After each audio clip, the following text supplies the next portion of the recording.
feel so pleased to welcome you all to National Sleep Medicine Course 2019. So, without wasting time, I'm just going to give a little bit brief about how the program is going to carry out on over the next 2 days. So today we have the National Sleep Medicine course, which will continue into the morning session tomorrow as well. This is a lecture-based event, which is back-to-back lectures. Evening today, there is a parallel workshop consisting of 3 sessions, as you've seen in the schedules, which will also take place. The entire event will take place in this hall. And tomorrow's schedule, apart from the morning session, when we launch into the India sleep portion of it, that is there in 2 parallel halls, which will take place in lecture hall 1 and 2. The Young Investigators program is tomorrow, starting from 10 o'clock in the morning. That is there in lecture hall 3. And all these are also in the same academic block adjoining areas. So obviously, for the benefit of the people who are not from Chettinad over here. To start off the day, I welcome you all, and then I would like to invite Dr. Meenakshi to say a few words. So ma'am is the HOD Department of Pulmonary Medicine in Chettinad Medical College, and she is the one who's graciously helped us out with conducting this conference. Following that, we have obituaries for 3 great personalities. This National Sleep Medicine course, and so that this can sensitize them for sleep and doing research also. We feel research is also an important part of this one.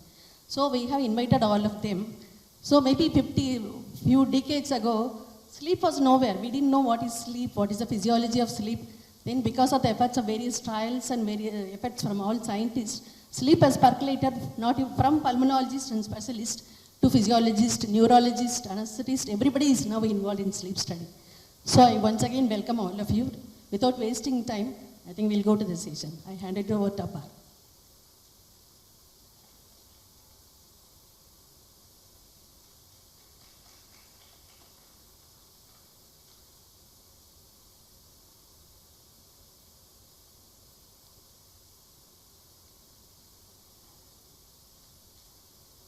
Now I would like to invite Dr. Deepak Srivastava for giving brief introduction to the NSMC and India Sleep.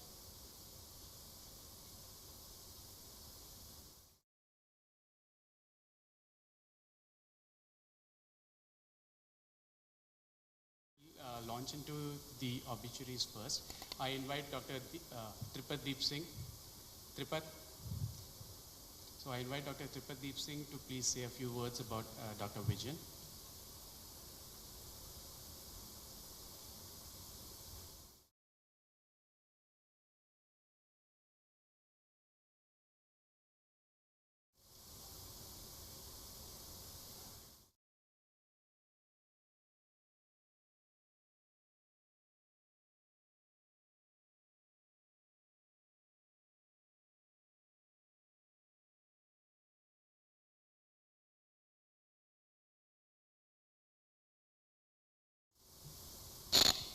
So hi, good morning everyone.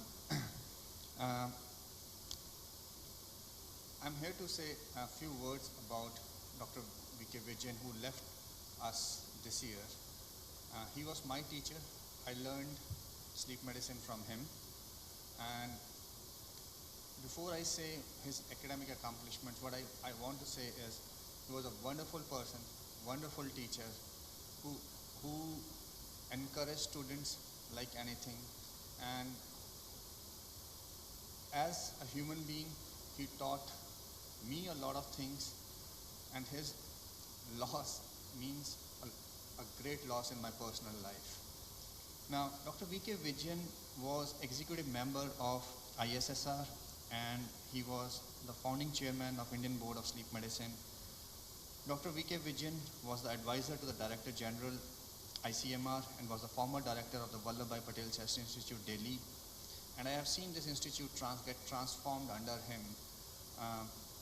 Dr. Vijayan's major areas of research included tropical eosinophilia, studies on Bhopal gas disaster victims, pulmonary function studies, chemotherapy, rheumatic heart disease, bronchial asthma, chronic obstructive pulmonary disease, bronchoalveolar lavage studies, cardiopulmonary rehabilitation, and sleep-related breathing disorders. The vision document of the National Institute for Research in Environmental Health at Bhopal under ICMR was prepared under his chairmanship, He was former governor and regent of the American College of Chest Physicians. He started the sleep lab, National Center for Respiratory Allergy, Asthma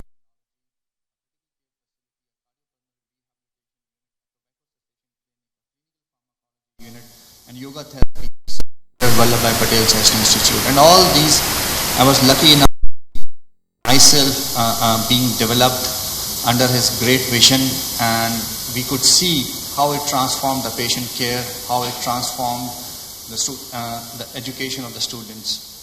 And he received many awards, including 2 national ICMR awards, and had delivered many orations. So it's a great loss to the field, I will say. He was a great pulmonologist, great teacher, great human being, and a great personal loss to me. And I feel thankful to say these few words about Dr. Vijayan, who's no longer among us, but still his teachings are with us, and I think I would not be standing here if it was not Dr. Vijayan. Yeah, thank you so much.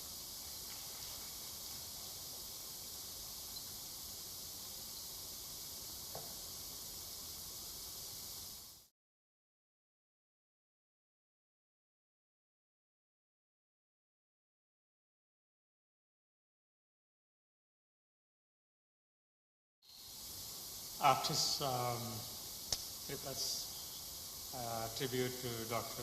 Vijayan, it is very important for us to also acknowledge with gratitude a great scientist who had played an important role in the development in India, that is Professor Shizure Inoue from Japan.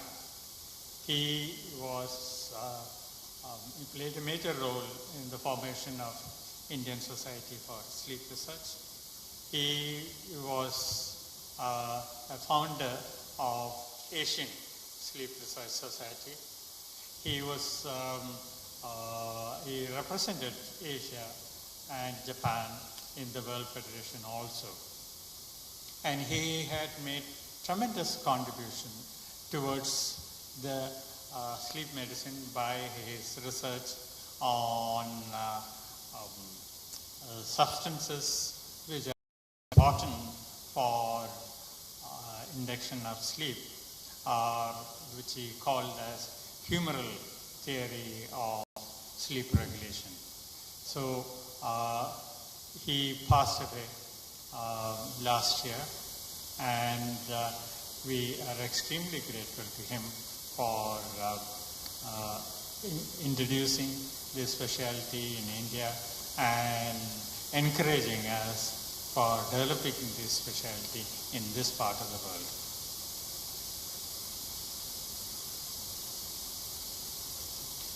On behalf of the Indian Society for Sleep Research, National Sleep Medicine Course, and India Sleep, I'd like to pay our homage to Dr. Christian Guilleminault, who was considered by many the father of sleep medicine, one of the eminent scientists who practiced psychiatry, neurology, as well as sleep medicine at Stanford Sleep Medicine Center, but he was a universal physician and universal sleep specialist. We owe, and science owes, a lot to him for all that we know today and we are going to talk about today. He passed away at the age of 88 years in San Francisco a few months ago. I have very close association with him because he was my teacher. I directly worked with him in early 80s when he discovered the upper airway resistance syndrome. I used to be his fellow. I was the one who used to put the nasogastric tubes for the measurement of the pressures in the pleural space. So a lot of association. As recently as last year, we drove training. We did not have that fancy digital polysomnography. We trained on the brass instrument with reams of paper recording every night with ink all over the place. And every morning we would stand there, podium like this, the records would be stacked in front of him. He would stand in the bellows, circle around, and then he would start page by page. Very painful exercise for 3 hours. But we learned, and And what we learn is what we are here to teach. We learn a lot from him. The world has learned a lot from him. And we pay our sincere homage to him today. Thank you. We'll observe a minute of silence in their memory.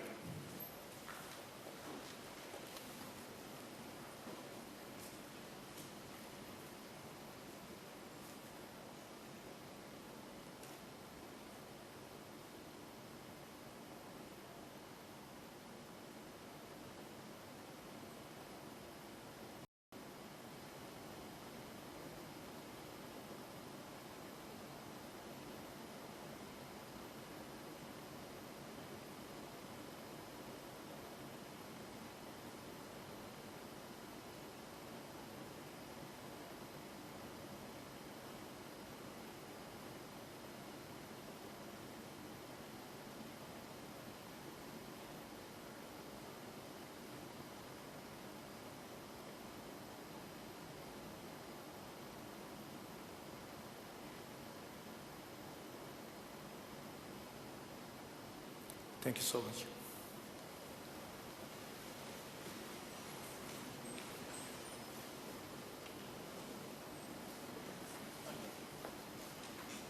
It's not getting charged. It's going to do something about it. Shut up. 10 seconds. Charge.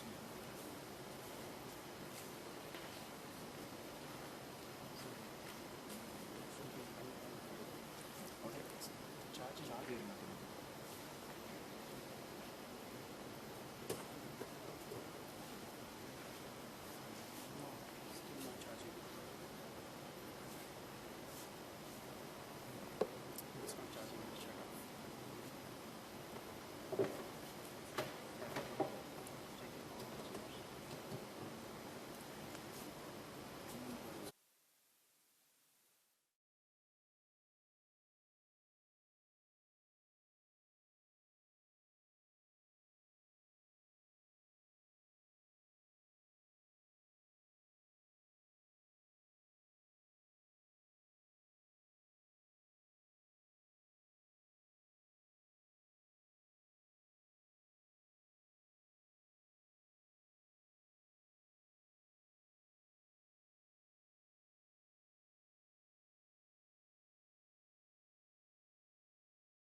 Welcome to the National Sleep Medicine course. We started this course in 2006. It was interesting that today we paid homage to Dr. Vijayan. In 2005, Dr. Mohan Kumar and Dr. Malik invited me from the United States to speak at the International Congress on Sleep Medicine. It was 7th Interim Congress. So I came to give a seminar. And one of the speakers on my team was Dr. Vijayan. So it was a wonderful. We have not sit still. We continue to provide education as much as we can. And today is our effort again. And I'll introduce as the technical problem solved. But let's continue in order to save time with my introduction to the National Sleep Medicine course.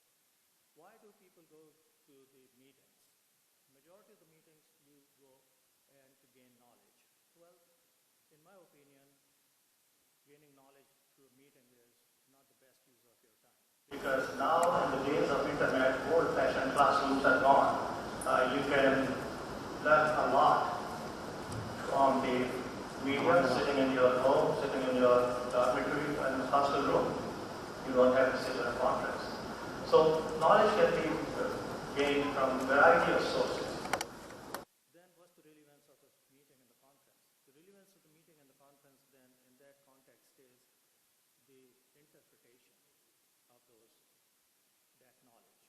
learn something, but how do you interpret it? What does it mean? Do we know? That's when you need a teacher, you need a guru. Nobody can replace that role.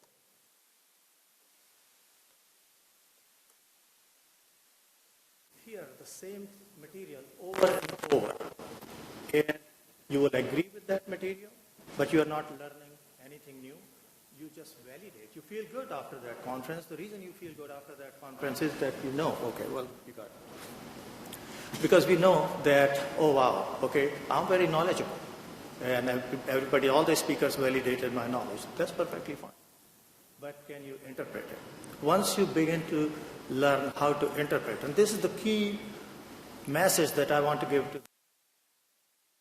people who are training pipeline, that you start interpreting the material, whatever you learn. And how to do that? Chinese proverb is that if you ask a question why 5 times, you ask a question, so why? Whatever happens, I should start you in Genesis. Well, why? So then you get the answer. This is that. And you say, why that happened? So if you continue to drill down about 5 times, you might get to the truth. Nobody knows, right? Where's the contact? So that's how you interpret with knowledge. Once you are able to have that knowledge, with your foundation, you are able to situation, then you start adding the perspective, the context. When the context changes, everything changes. I'll give you the same example in REM sleep. When we go to sleep, and this really went to a few more slides that we will go over the physiology, sleep physiology, specific to the organ systems, that in REM sleep, you have a sympathetic surge. So then you wonder that a patient, a person who has coronary artery disease, how he will handle hypoxemia during the early hours of the morning during his REM sleep, which is physiologic, versus a person who does not have coronary artery disease. Then you begin to understand why people die early in the morning. They have myocardial infarction, cardiac arrhythmias, and they die. Or why these people will have a stroke. People wake up with a stroke. I cannot move my right side or left side. Why does that happen early in the morning? Now there is science that all the medications that we use for control of high blood pressure, etc., any medication you take it, thyroid medication for that matter, there is a chronobiology, what time you have to take the medication in order to have the most gain. So once you begin to see the perspective and you have ability to analyze your patient as they come into you, that which context this patient is coming to me for. And that separates you from just a regular practitioner of medicine, regardless of its subspecialties and branches that you practice, that how you are going to handle this particular situation. That separates you out of the crowd. You become the star, you become the guru, you become the real physician in that sense. So know that in sleep medicine course, National Sleep Medicine course, this is we try to accomplish. We try to give you interpretation. I'll be lying to you if I promise here, other than for maybe medical student, that I'm going to give you any knowledge. You already have that knowledge. If you don't have that knowledge, you have to do homework and then go to the conferences, learn the interpretation, and learn the perspectives. That's the application that I told you about with the patients. Okay. So historically, I've been using this 15 minutes to set the stage for 2 days. As the lectures go on, we have wonderful, wonderful faculty every year, year after year, to come and impart their knowledge with us. You should have the knowledge of the normal to understand abnormal.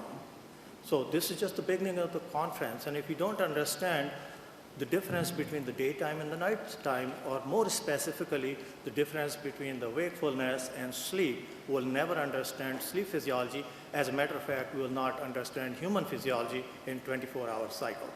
And you can imagine, if as a medical student you are starting off and you don't understand it, you will never understand it. So it's very important. So here, in very short period of time, on this slide you will see the respiratory changes in breathing. Well, sleep is one stage where parasympathetic tone begins to take over. So balance goes in favor of the parasympathetic, and that will be reflected here. You can see only one thing or a couple of things here in the boxes. PCO2 and upper airway resistance rises, and other than that, all other parameters, including respiratory rate, alveolar ventilation, minute ventilation, PaO2, oxygen saturations, and so on, they all decrease. And that's what happens in general in a non-REM sleep, from the wakefulness, from the normal, it goes down. And in REM sleep, most of it becomes variable because sympathetic surge starts, and that offsets the whole thing, makes REM sleep extremely vulnerable to all sort of physiologic, pathophysiologic problems that we face, and that's where the real learning is. So that's the respiratory physiology. I'll not labor and take you through each of these variables, but this is something that you need to read, master, and these slides will be available to you. Here is the ventilatory response. In normal, you can see the top red line. In normal, and which is here, and then non-REM sleep and REM sleep. As we go through the variety of sleep periods here, you can see in REM sleep, and this is the oxygen saturation here, this is the CO2, and as the CO2 rises or oxygen saturation drops, you can see the ventilation rises as a compensatory response. So in wakefulness, non-REM sleep and REM sleep. Notice this curve here. In REM sleep, the oxygen saturation goes down to 75%. This is almost close to venous blood. And you can imagine if during that time you are vulnerable to have any condition which requires oxygen. I gave you an example of coronary artery disease, but a variety of thousands of examples are there. You will see that this is the period when the person has to accommodate, and if they cannot accommodate, then they are going to have an adverse event, and that's how the problem starts. Guess when we get the REM sleep, and some of the lectures that you will hear, you will see the patterns, how the REM sleep comes during night. Early morning of the hours, you have the longest REM sleep, and you are in that phase where the oxygen desaturation is quite common. The cardiovascular system, again, I try to highlight that is a sympathetic drive that begins to take over. So all the parameters, heart rate, cardiac output, blood pressure, etc., kind of either go down, or at the systemic blood flow, cutaneous, muscular, mesenteric, etc., they are just normal, they don't go down because it's all smooth muscle related. But during the REM sleep, you can see all these parameters begin to become unstable or increase.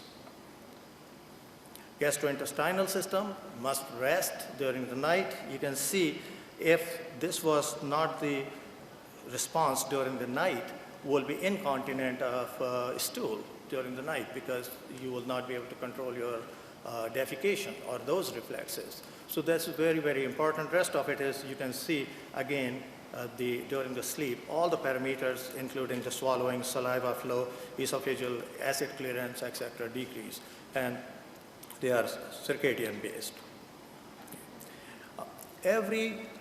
And I'm not going to read slide through slides, these slides you will have, but every hormone in one way or the other is directly related to a certain stage of sleep. A good example to give this morning is the growth hormone. N3 sleep, or the deep sleep, some people call it delta sleep, children, they have majority of their sleep is in delta sleep. Well, guess why? Because they need growth hormone for their growth. Old wisdom is that children grow when they sleep. We know that from our Hindu mythology, if you will, that's what it is. Well, our ancestors knew something that we now explain scientifically. What's the big deal? But they knew, they had observed that. So growth hormone is linked. As adults, we need growth hormone for the tissue repair and so many things that you know of. So all these hormones are in one way or other related to certain stage of sleep, and that simply means that your patient or yourself should have a good quality sleep, and you should have all stages of sleep in the given normal human physiologic parameters. Here in this slide, I'm showing that during the nighttime what happens. Because the growth hormone is glycogenic. So you have, if you have a lot of growth hormone, your blood sugar will go high. Coincident with that, Mother Nature gives an extra dose of insulin during those surges in order to offset that glycemic response. And you can see it is in relation to the sleep cycles on the top of the slide. So we can go through slide, and in the interest of time, I think I'm running over my time. Why this is so important?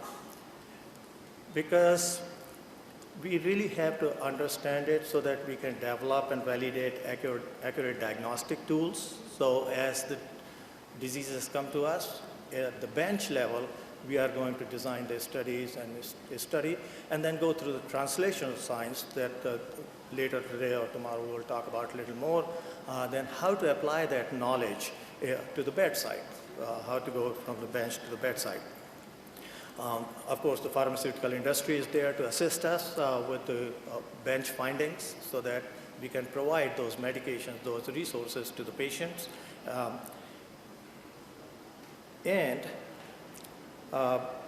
We know that as a matter of progress, scientific progress, the genetics has taken the center stage, but it's yesterday.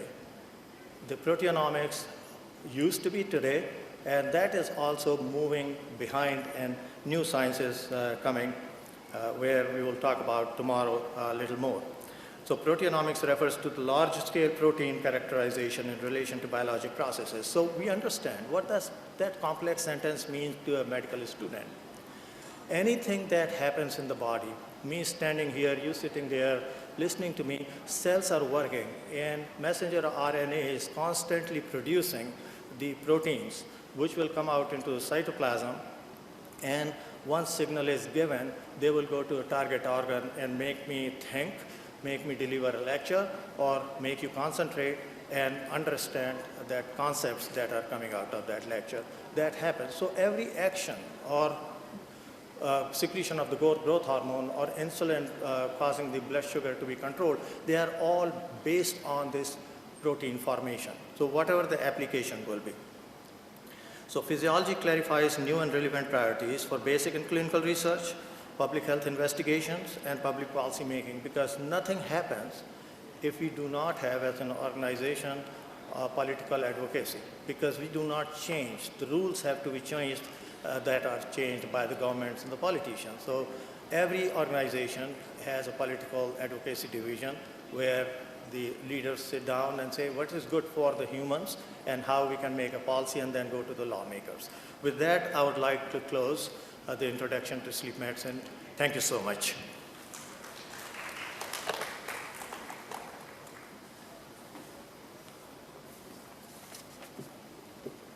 Thank you, sir. Now I request Dr. Malik, President of Indian Society for Sleep Research and the Asian Sleep Research Society, to speak on the activities of ISSR for propagating sleep medicine in India.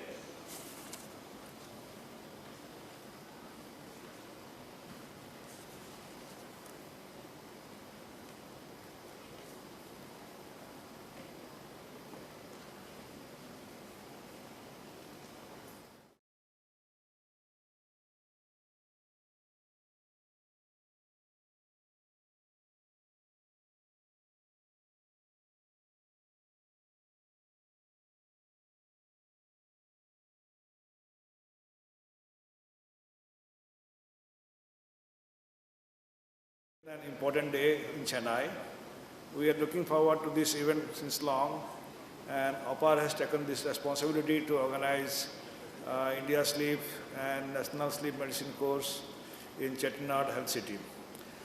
At the outset, I have to perform a very important duty, and I request Dr. Deepak and Dr. Mohan Kumar to join me on the dais.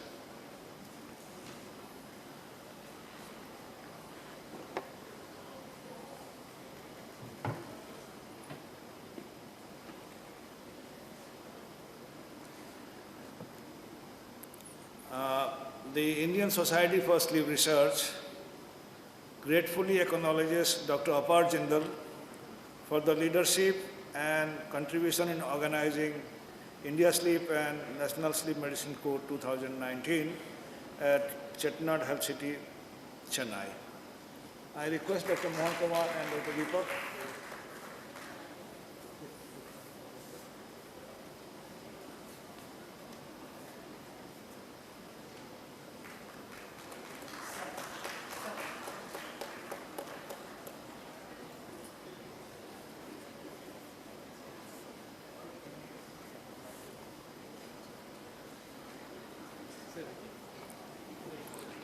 Last year it was organizing in International Center Goa, and it was organized by Lieutenant Colonel Dr. Karuna Datta.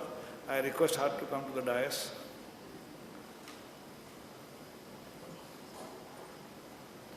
We forgot to give her last year.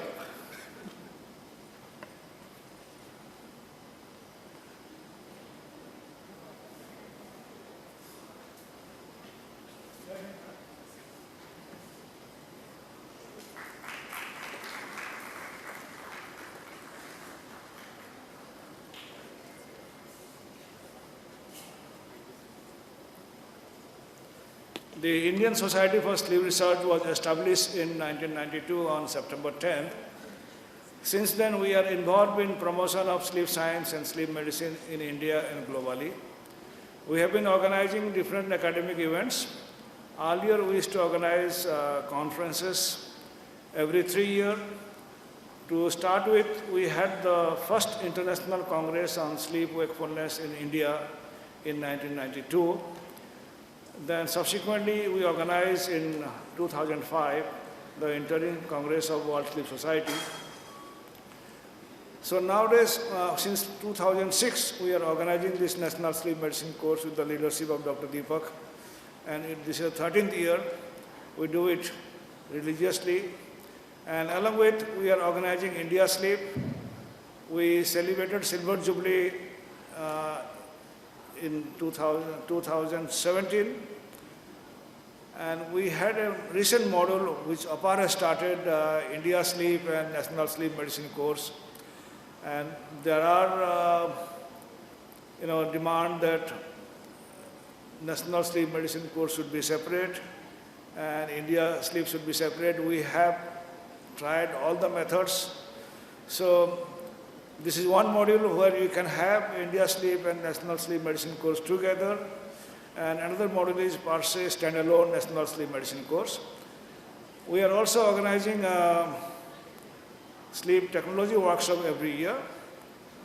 Then we have the certification program with the World Sleep Society. We certify Indian sleep specialists. So also we certify technicians. We have a regular journal which is known as Sleep and Vigilance. And our editor is Dr. Ravi and Dr. Pandi Perumal. And we have a newsletter, Sleep Watching India. The editor is Dr. Tripat, and also you have regular updates. These are our regular events. Recently, we have started encouraging MBBS students to take part in research. So we are conducting one young investigator workshop since last year, and this year we'll be having in Chettinad tomorrow, where we'll be having a special dedicated program for the undergraduate students. So these are our programs. Thank you all.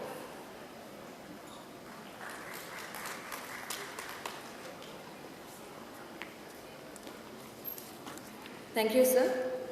Now it's time to start the first session of today's proceedings. I request Dr. V. Mohan Kumar, Professor at Sri Chitra Institute for Medical Sciences from Thiruvananthapuram, to talk on the neural mechanisms and need of sleep.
Good morning to all of you.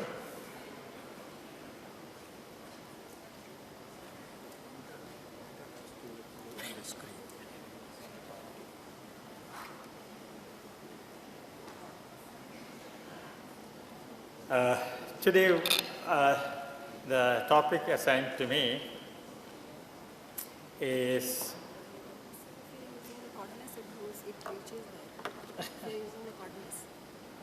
but I had to use this for going up and down in the slides. Huh? This you can take there, this will go. Sorry.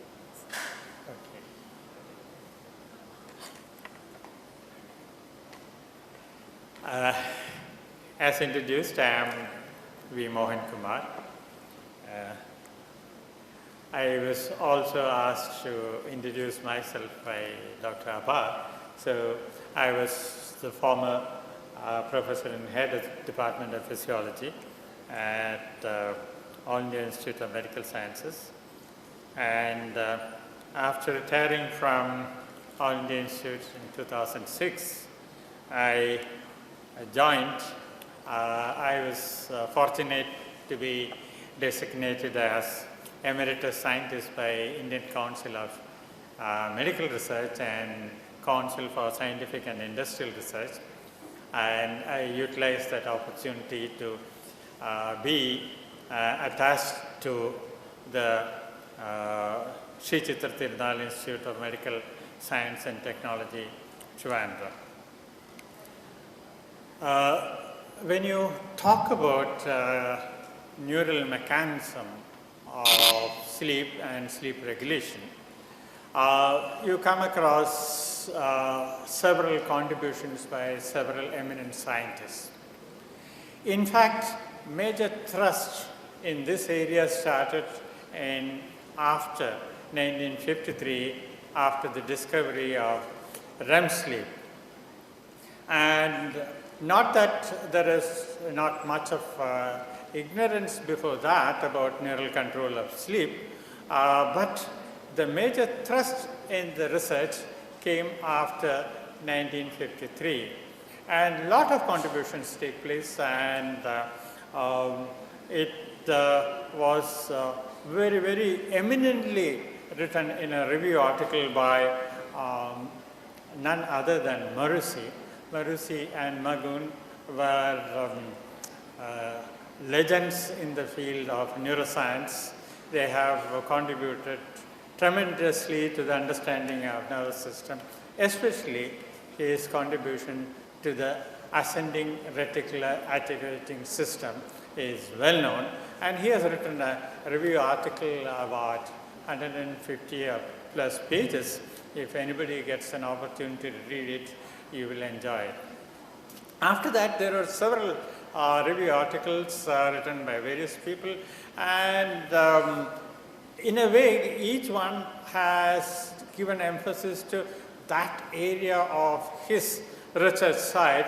With the result, one leaves or one gets a slightly biased opinion or slightly distorted opinion. And so,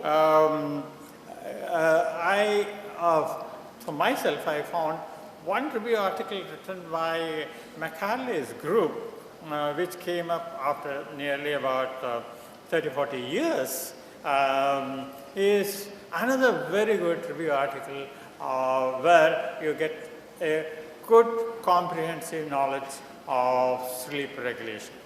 With this brief introduction, I start with the simplified diagram of sleep modulating neural circuits. Keeping in philosophy of NSMC, I wanted to put it as simple. I simplified so much that it may contain a lot of error. And to begin with, you can see that this cortex thalamus circuit is the key area which regulates sleep and wakefulness. And as you can see from the arrows, you can see that there is input from the thalamus to the cortex and cortex back to the thalamus. And this circuit is extremely important as per the knowledge that we have. Then we have just now heard about the sleep being classified as non-REM sleep and REM sleep. The non-REM sleep is regulated by the preoptic area and the caudal brainstem mechanism, and the REM sleep, or in other words, the wakefulness is modulated primarily by the brainstem reticular activating system, and then you have the pondine brainstem mechanism primarily regulating the REM sleep. Now, little more detail, if you go to this, you have in the thalamus a mechanism by which the two areas are reticular neurons and the relay neurons. These two neuronal sets are interacting all the time by using a transmitter called GABA, which helps in terms of modulating whatever going to the cortex and feedback. And this is also reinforced for the development of the sleep by suppressing the information which is coming from the activating system, that is posterior hypothalamus and rostral brainstem reticular formation.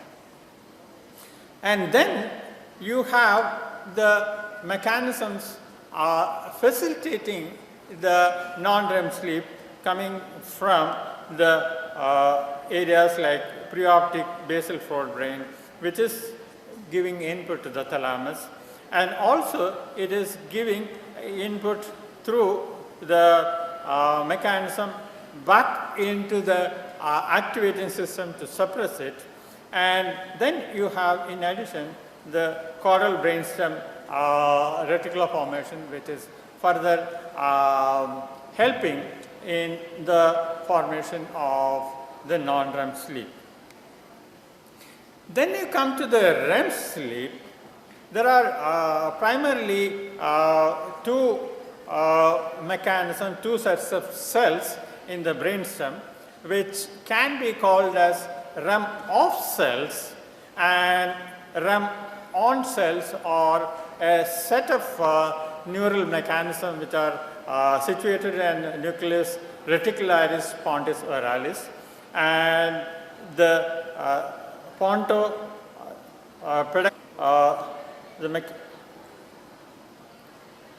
the mechanisms coming from this, and then you have also a mechanism which is going up to produce so-called